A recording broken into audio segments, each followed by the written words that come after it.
Good to be with you all. I feel like I'm standing behind a pulpit, but not as much as yesterday. How many were a part of chapel yesterday? Just so that, okay, awesome. And it's just been great to be with you.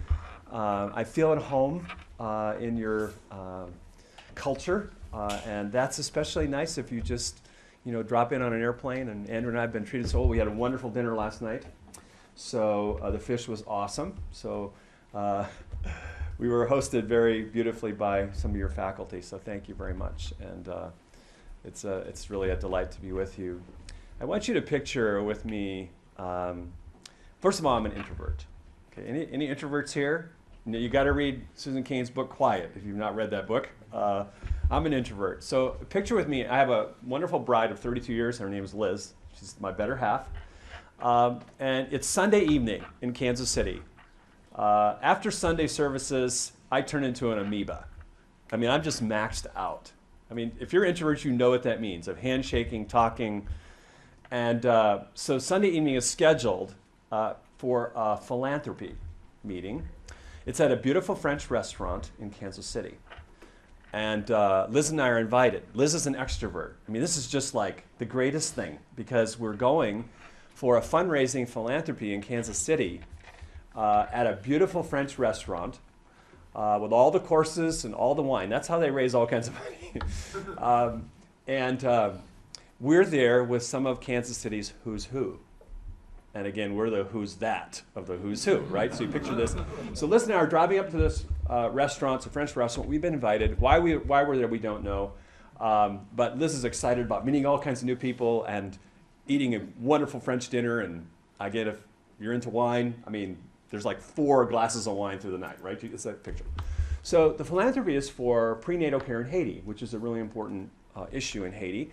And friends of ours who are, one particular woman who's an OBGYN has a real passion for this.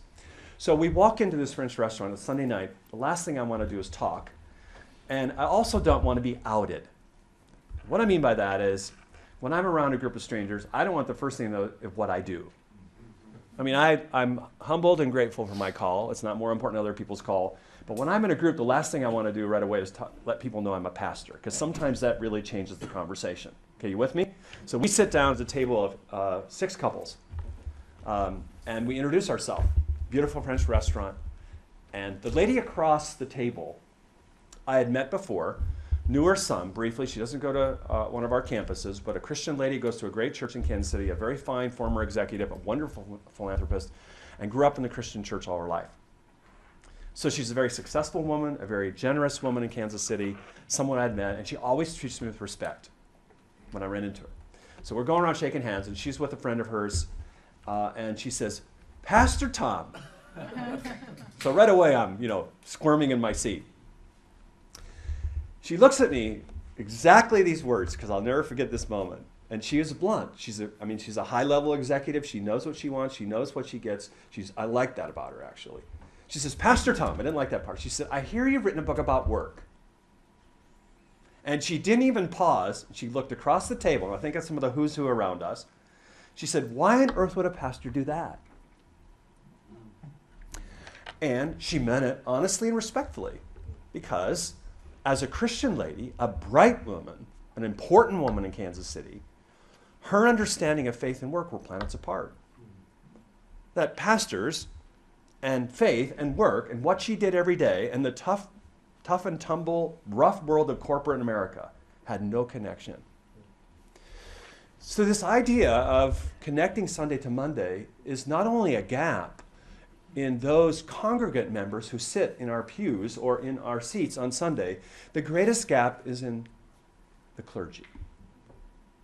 And so I want to share a little bit. I shared at the chapel, and again, I hope you don't mind me being a bit autobiographical. I have found most of my sermons aren't that much about me, okay? But I have found the importance of sharing with you my own particular journey. And I shared about this idea of my own pastoral malpractice, that I had spent the majority of my time as a pastor helping equip my congregation for what they were called to do in the minority of their life. And I did it out of good intention, but out of a lack of a robust theology of vocation that impoverished my view of pastoral ministry and pastoral practice. So what I tried to suggest yesterday is I tried to spend a little bit more time unpacking the significance of vocation. Remember I mentioned John Stott in his wonderful work, Christian Mission in the Modern World, said we must begin with vocation. And so what I tried to suggest to you in my brief 30 minutes, which is short for me, you probably can tell. I have 37 to 38 at Grace Community when I teach. But I tried to suggest to you that vocation, in its broader sense of vocari or calling, is at the heart of the Christian story, and of the heart of that, work is at the heart of calling. It's not all of it, but it's at the heart of calling. And if we understand creation, fall, redemption, consummation, or the big trajectory of Scripture in those categories, that work is integral to creation, that we were created with work in mind. And if we unpack the text carefully, if we really know what we see, and not just see what we already think we know, then the richness of what we do every day is anchored all through the story of creation, the corruption of that work in Genesis 3. Remember we mentioned yesterday, that para, this idea of para, is the sense of productivity and procreativity. And that's how we collectively, man and woman, and how that all fits together in marriage and work, is set in Genesis 1 and 2. Of course, that's gone to smash, as Lewis says, in Genesis 3. There's disintegration in 3.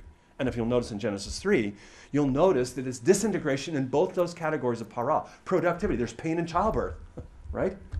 And there's thorns and thistles. So if you follow early on the biblical text all the way through, you see the seamless fabric that we were created with work in mind. And that work is not a fad. It's not something we add on. That work is intrinsic to worship, right? Not instrumental. That what we do Monday, Tuesday, Wednesday, Thursday, Friday is as much worship as what we do around the Eucharist, if it's done unto God. And the Reformers understood this. Martin Luther said profoundly that the work of the milkmaid, that's in our cultural context, when I'm in an airport, the person cleaning the stool in a busy airport or a bathroom, and I always tell them thank you, and they just are blown away. It's that person cleaning a toilet was the milkmaid of the day of Luther.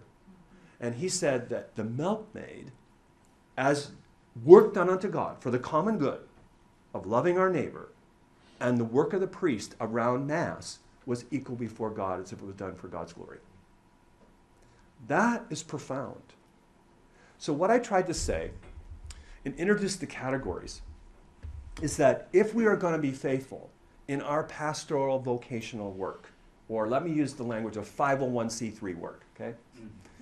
If we are going to be faithful, right, and most of us, I believe, God is calling us in that area of vocational practice. And most of us will have our economic engine, remuneration, come through that good work for the church broadly, okay? So I'm assuming majority of us at least are called there. What does pastoral faithfulness look like? What does nurturing a local parish or a culture that honors God and accomplishes our gospel mission, that is gospel-centered, and that the gospel not only is centered in the substitutionary atonement of Christ, but is comprehensive and it reaches to every nook and cranny of human existence? If we understand the story of Scripture, then there are 3 areas that I want to just sort of tee up for our conversation. I hope you'll engage with us, because it's meant to be a conversation, and I'm just going to prime the pump a little bit. And I hope you'll be thinking on these levels, and let's have some conversation. Let me raise them. First, what we said yesterday is we spent more time that if we are going to be faithful, we need to teach a robust theology of work that informs our people's work, or a robust theology of vocation that helps people who we are equipping from cradle to grave, from children's programming to geriatric work, that helps them understand why their work matters so much to God. And in that, we need to define work. And I didn't have time to mention this yesterday. From Genesis 2:15, we need to have a robust understanding of what work is in the created order. That work is fundamentally contribution, not remuneration. It's not to minimize remuneration or compensation at all. But the biblical text says that work is contributing. Remember, we talked about those 2 infinitives. To cultivate and protect is to contribute to God's order. It's to contribute to the common good. Work is fundamental contribution. And this frees us up when we're unemployed, underemployed, stay-at-home spouse, or retirement. It absolutely transforms that all of us were created to contribute, to bring blessing from the cultivated order. Okay? So we need to define work for our people. If they have a wrong definition, it sets them in the wrong story, as Wendell Berry says. The quality and significance of our work is determined by the story in which we find ourselves, the story that animates our life and brings coherence and plausibility to the gospel in all of life. So we need to teach a robust theology of work that informs people's work so they have an understanding of that, all the way from creation to incarnation. And we can talk a lot about what it means that Jesus was a carpenter. I touched on that briefly, how the epistles talk about this, how Proverbs talks about this. It is woven together, and let's have more interaction rather than me just teach on it, okay, on that. But we need to teach a robust theology that informs people's work. I'll give you an example. We have in our congregation, he was just with me in Dallas, some of our congregant leaders, I don't call them laity because language matters, and laity has a lot of negative connotations. One of our congregant leaders, David Greisel, is a brilliant architect in America. He's a part of our congregation. And David Greisel has lead designer, some of the finest baseball stadiums in America, including the Houston Astros Stadium, PNC Park. In Pittsburgh, David Greisel is a rock star. Okay, he is, like Bono, I mean, when I'm with him. David and I were doing a conference on faith and work and economics in Dallas. And David Greisel, if you were to ask him the question, what has changed your life? He came to Christ as a young boy. What changed his life most was Exodus 31. Exodus 31, just to give you an example, in Torah, as you walk through Torah, and you are theological students, so you know the Old Testament is set in a threefold pattern, right? Of the Torah, right? The instruction, the foundation, the Navaim, the prophets, and then the Kataim, the writings. So in Exodus 31, the first time the filling of the Holy Spirit, using the Trinitarian emphasis of pneumatology, of the Spirit-filled life, is tied into work. Do we realize that? The first time an individual is filled with the Spirit in Torah is to do the work God had come to do. And it was Oliab and Bezalel. And they were craftsmen, they were architects, they were workers with their hand. So most of our congregation, we talk about Spirit-filled life, they don't even connect to Monday. That the work they're called to do requires supernatural empowerment and transformation, regardless whether they are a rocket scientist or they are a welder as a Christian. Okay? So but for him, as an architect student, it transformed his life because he had a passion for architecture, he was gifted in architecture, and he began to realize, I don't have to be a missionary or a pastor to honor God. And that's not to diminish our vocational calling. I'm not doing that at all. I'm just raising it. And for David Greisel, and how he creates space, how he sees architecture, has been transformed by a robust theology of vocation. So there are David Greisels of all stripes in your congregation that you're going to serve, in whatever capacity, as a physician, as a stay-at-home spouse, as an educator, whatever it is. Their life will be transformed with a robust theology. They need to see how their life connects to the gospel. And many people in the congregation, and I travel and do more of the speaking thing. I'm a parish pastor, it's my passion. But many people will come up to me and say, Tom, I've always felt like I'm preaching here, sorry. I've always felt like, and I'm going to cry. Sorry. I've been a Christian for 10, 15, 20 years. I've always felt like a second-class citizen on Sunday morning, and now I feel like I'm honoring God with my life. That I'm not a second-class citizen. And this often comes with a lack of theology and other things we're going to talk about. But we need to teach a robust theology that informs people's life. Every nook and cranny, and work is a fundamental part of that. Secondly, we need to cultivate a liturgical regularity that affirms their work. Not just informs, but affirms them.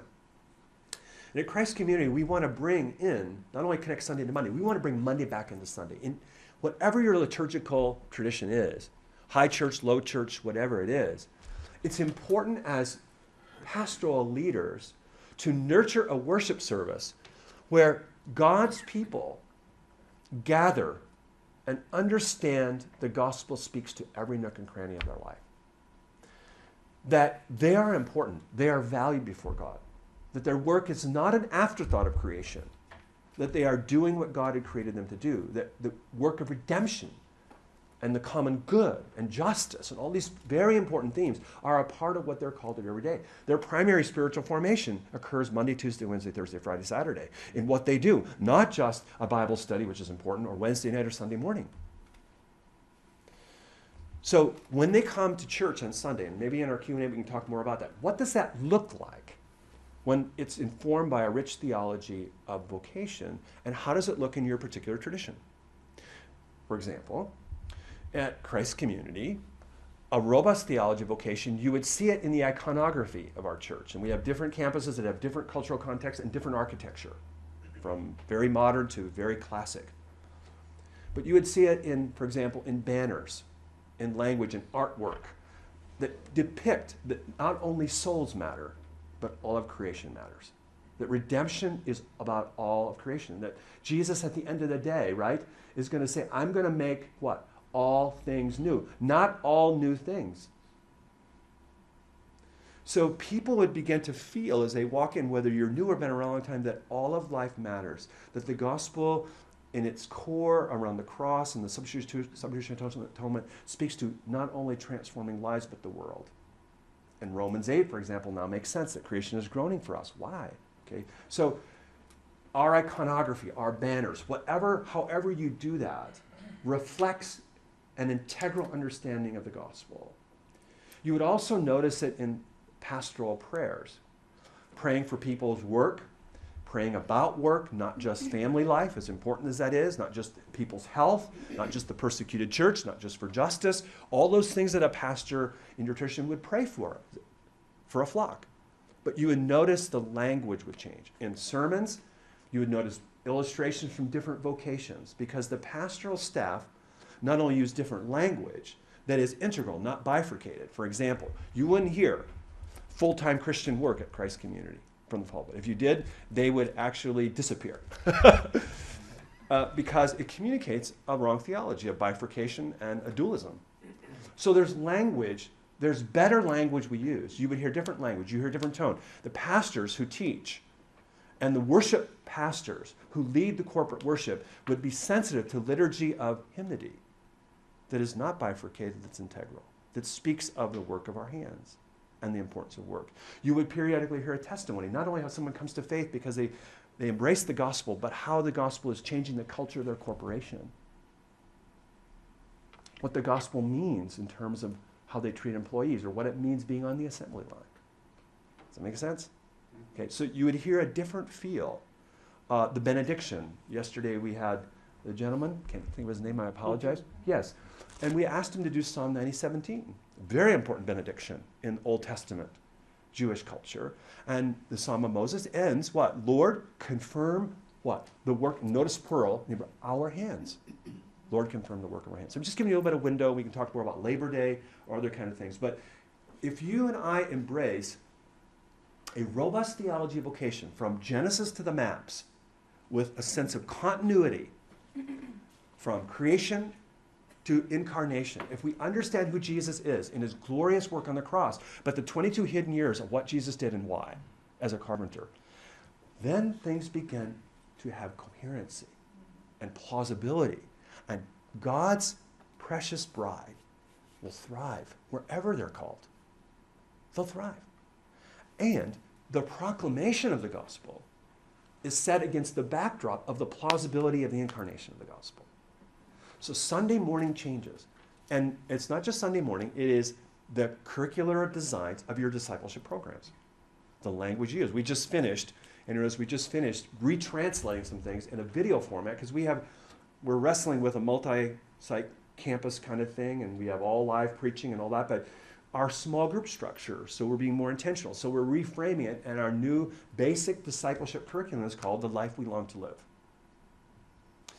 And so we're continually trying to bring this theme, this language into our discipleship. So from cradle to student ministry to grave, okay? And I don't want to spend too much more time on that. We can talk about that. Lastly, let me just say that not only do we need a robust theology of vocation that informs our people's work, that connects Sunday to Monday, that narrows the gap, we need a liturgical regularity in whatever our worship tradition is that affirms them, our parishioners or our congregants. But we need a relational investment that applauds them. And I mean this passionately. The difference, the last 15 years of how I see pastoral paradigms, pastoral practice, pastoral faithfulness before God, that all of us, I trust, want to hear one day, right? At the end of the day, well done, good and faithful servant. Pastoral practice radically changes with a robust theology. Yes, we do hospital visits. Yes, we do much of what we did 25 years ago. but it has radically changed. First, let me say there's a new pastoral posture of humility. That as pastors, how we view ourselves as learners. Learners from God, learners from the Spirit, learners from the text, learners from culture, learners from history, and learners from our parishioners and their worlds. They teach us a great deal about all of life, including theology. And we have new pastoral learning, and what I mean by that, our reading diet changes. We have a passion to be faithful, to be conversant, not fluent, in their worlds. That changes our reading diet. That changes how we interact with our parishioners, how we ask questions. Yes, we ask questions about their soul and their spiritual formation and their practices, right? Yes, we ask questions about if they're married or their single life or how they're doing in their life and relationships. Yes. Yes, we visit them at the hospital. Yes, we're there for them in a moment of counseling, but we're there for them where they work and where they spend the majority of their time. And that means we do workplace visits, we listen to them, we engage with them, and we read a wide range of a diet so that we can communicate with them, we can learn their worlds, and that shapes our prayers profoundly in our pastoral practices. So what does this look like? And again, we can talk a lot about that, but I'm going to finish with this because I think my time's up. I think it's 25 minutes, Mark, so Dr. Device, sorry. I think it's 25 minutes. Anyway, so you still with me? I'm almost done. And then let's continue, okay? You promise me? Okay? We want to talk, so I want to hear your thoughts, pushbacks, ideas, because I'm learning too. I'm here to learn from you. Let me just give you a picture of what this looks like. Not in any way to glorify Tom or Andrew or Christ Community. We're just an average group of people in a flyover city that are just trying to be faithful. That's all we are. Who love God with our minds, heart, and hands. That's Christ Community, okay? By God's grace. But here's a picture that I couldn't have imagined 25 years ago. And as a senior pastor, senior sort of culture creator and nurturer and lover of people, I hope, and of God and his world, this is the kind of email that makes my day. It was an email I received just a few months ago. Let me set the stage. At Christ Community, we have a pastoral residency. It's just like a medical residency. And Andrew's a part of that, first-year fellow. We call him fellows. Finished their MDiv, and they spent 2 years with us. One of the gentlemen, his name is Nathan. And Nathan went through our pastoral residency program. And in God's providence, he was prepared to lead our second campus. And he's the campus pastor, he's the primary teacher, he's the leader of that campus. It's the second largest campus now. So Nathan went through our pastoral residency. In God's providence, he became the campus pastor of what we call our Olathe campus. So scoot forward 6 years. He's been leading the campus 6 years. Arriving on his door, June 1. So I guess this was like 2 months ago, or like 10 months ago now. Tim Spanberg arrives. Tim just finished his MDiv at Trinity. He's spending 2 years with us. He's assigned to the Olathe campus. Our fellows have a primary campus that they're focused on. Tim arrives at Olathe with his beautiful bride Misty and their son Isaiah. And there's a whole bunch of orientation they go through, and Nathan is orienting Tim to the Christ Community culture. And Nathan describes a moment. And I'm going to highlight some of what he says because I don't want to ruin what he says. He says, as a pastor, I'm going to pick a little bit of his email. And this was spontaneous. This is why it's so awesome. So here's a campus pastor at Christ Community, went through our system, has been deeply embedded in our culture of connecting Sunday to Monday and how we see pastoring and pastoral practice. And he's welcoming a young pastor who's just finished his MDiv into our culture, into pastoral life. Okay, got it? Here's Nathan. As a pastor, he says, I ask people in my congregation to visit me at my place of work at least once a week. Yes, it's so easy as a pastor to know almost nothing of their vocational calling or to ever even consider visiting them at their places of work. Is what I do so much more important than what they do? He says, so when Tim joined our staff, we began brainstorming about how to acclimate him to our church family, and notice his language, and our culture. He says, let's go. Let's go to the largest business in our parish, which right next to his parish is Garmin International. It does all the Nuvies and GPS, right? That's the headquarters right there. So he says, we want to visit as many people as possible who work there and who are part of our parish. Okay. So he describes setting that up, and he says, we showed up, and he didn't show up uninvited, set this up. We showed up with a bag full of simple goodies, a church mug, of course. We don't have a Christ Community Church mug across the way, but Latha campus, that's part of their culture, their contextualization. They have a mug, okay? He says, and a whole bunch of snacks. He says, I wrote a personal note to each of them, thanking them for their good work, including the quote by Dorothy Sayers. If you haven't read the work of Dorothy Sayers is just brilliant here. And she was in the time of C.S. Lewis. And he said, on the note was these words, one of Dorothy Sayers' best quotes. The only Christian work is good work well done. So he says, those who were available, we stopped and chatted. What surprised me most was how deeply impactful it was for each of them. They all lit up when they saw me, or at least the snacks.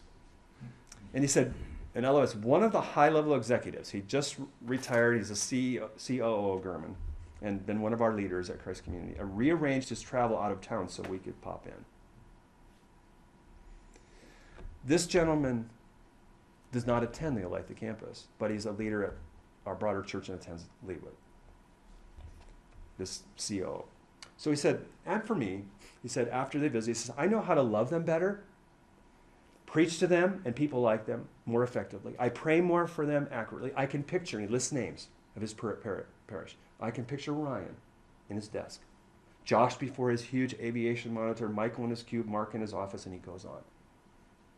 He says, this all makes me a better pastor, Tom. Maybe, just maybe, this is how he ends it. Maybe, just maybe, I need to spend less time in my office, less time worrying about how many people show up to visit me at my place of work, and more time loving them in theirs, encouraging them to serve Jesus right where they are. And these are the questions of a young, bright pastor leader crossing the threshold of early 30s. Here's the questions he's asking. He says, what would that do for our people, Tom? What would that do for our communities, Tom? What would that do for our needy world? Nathan. Okay, let's stop there.